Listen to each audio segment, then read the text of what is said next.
First question, enumerate and explain briefly the types of different enterprises system. First, enterprise resource planning systems. When you have several business functions that you want accessible on an enterprise system, an enterprise resource planning system software package often makes the most sense. Just as Microsoft bundles its desktop applicable or applications like Word, Excel, and PowerPoint into a single package which can all work together. ERP or Enterprise Resource Planning software bundles enterprise application in one package that can also work together. These applications, usually called modules, can be purchased in bundles, and then as you need more functionality, additional modules can be added. ERP system can usually incorporate customer relationship and supply chain management system in their modules. Second, customer relationship management systems. CRM or customer relationship management system software is similar to ERP, but at its name simplest, it's focused on customer data. It's most often used for sales, customer service, and marketing. Any details about your customer can be entered into a CRM system, which is made available to anyone else in your business. Personal contact information for different people at the customer's organization can also be stored, as well as buying history, complaints, and returns. Once this data is entered, the CRM system can be used to forecast sales and help you pinpoint marketing opportunities. Third, supply chain management systems. CSM software involves around the resources and logistics required to get products out to your customers. A common supply chain would include sourcing raw materials from suppliers, ordering them, and tracking shipments. Then tracking the items being produced through the manufacturing process, storing them in a warehouse, and then shipping them out to customers. Properly optimized, a CSM system could automatically place orders with supplies before raw material are needed, as well as track the efficiency of each department when it's being manufactured.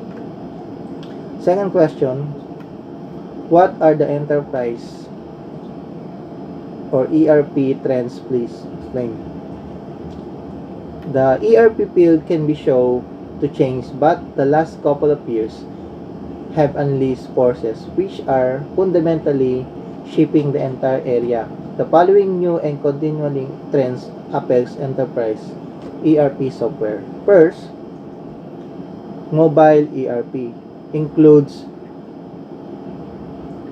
mobile ERP. Executives and employees will want real-time access to information regardless of where they are. It is expected that businesses will embrace mobile ERP for the reports, dashboards, and to conduct key business process. Cloud ERP. Second is cloud ERP.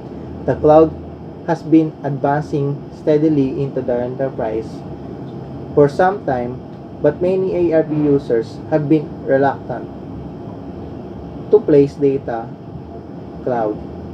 Those reservations have gradually been evaporating, however, as the advantages of the cloud become apparent. Third, social ERP. There has been much hype around social media and how important or not it is to add ERP systems. Certainly, vendors have been quick to seize the initiative, adding social media packages to their ERP systems, which must fanfare. However, some wonder if there is really much gain to be had by integrating social media with ERP. Fourth, two-tier ERP enterprises once attempted to build an all-encompassing ERP system to take care every aspects of organizational system. However, some expensive failures have gradually brought about a change in strategy, adopting two tiers of ERP. Then, next question is, what are the 10 ways enterprise systems affect your business? So, I will enumerate 10 items. First is store business data in a usable format. One of the most important aspects of improving the customer experience is having data stored in a way that can be easily analyzed. As the saying goes, what gets measured gets managed, and the same applies for business data. Some examples of data that should be stored include customer or order history, when and where they made those orders, and how long it took for those orders to be processed. A company's ability to quickly relieve this type of information order to answer customer questions can go a long way toward improving customer satisfaction. Second, automate the customer service process for employees. Using an enterprise resource planning or ERP system can be a major benefit for companies looking for streamline their customer serving experience. ERPs allow businesses to automate their customer service process, which helps ensure that each employee is giving customers consistent experience, and also ensuring that back office functions are streamlined as possible. Automation saves time, which can be used towards effort to respond to customer requests for product information and to forecast for new products. If employees are spending less time on tracking down customers' order, they can spend more time developing long-lasting, profitable customer relationship. Third is scale available resources up and down as needed. One of the lesser known benefits of enterprise system is their ability to scale the IT capabilities of a business up or down as needed. This means that companies that need capabilities of business sorry this means that companies that need to store additional data or required access to additional process power can get that Excel capacity using a cloud, software as service, or an internet-based enterprise system instead of needing invest IT hardware in a IT hardware. This also means that if less IT capabilities are needed for any reason, those same services can be scaled down. These flexible solutions allow a company to control costs while continuing to meet their customers' needs. Fourth is maximize the reliability of IT infrastructure necessary for customer service. Another benefit of enterprise systems is their increased reliability compared to small-scale IT solutions. This means that the systems will have greater uptime, little to downtime, making sure IT systems are collecting data and operating properly as close to 100% of the time as possible is an essential part of a store of a part of a strong, consistent customer experience. And then PIP, secure customer data. Over the past few years, we have seen a significantly increased number of security breaches into corporate servers.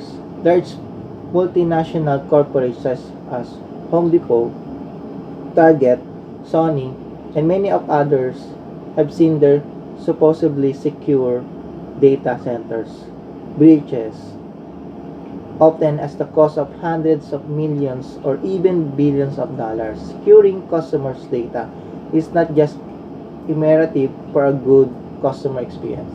It is essential financial priority as well. Six is Next is 6, real-time access information. Business environments are always changing, and that means that waiting months for data is simply no longer feasible. Having access to real-time information about business operations is a powerful feature of enterprise systems. A high level of access to data allows leadership to access and improve upon companies' process far more efficiently than they have to wait months before having actionable data. Next is reduce the cost of doing business. Enterprise systems ultimately reduce the cost of running a business, which means that a company will have more of its budget free to increase customer service capabilities or in other assets that can improve the customer experience. One example is inventory control, as keeping too much or too little inventory can have significant effect on a business bottom line. And 8, next is standardized process. One of the greatest challenges in larger enterprise is producing consistently positive customer experience. One of the benefits that comprehensive and real-time data storage in conjunction with the use of ERPs provides is the ability to ensure standardization of customer experience to a significantly greater degree than would otherwise be possible.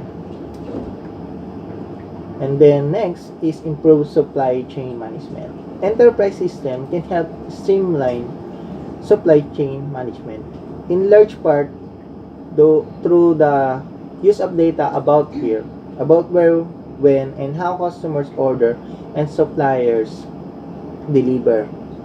This again emphasizes the importance of storing business data in its usable format. Ultimately, the ability of streamline the supply chains means that products are delivered to customers more reliably and lower costs that would otherwise be possible. And last, ensure regulatory compliance. Regulation has been a reality of business, but over the past several years, regulations have been become increasingly stringent and enforced. Regulations such as the Sarbanes-Oxley Act demand that investors receive a significant amount of data about a company's operation, including important information about the properties, assets, and inventory management. One of the benefits of enterprise management systems is that much of the data these regulations require can be collected through automated means.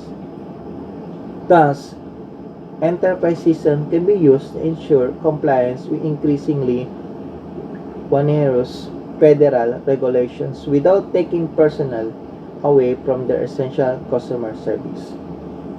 And thank you.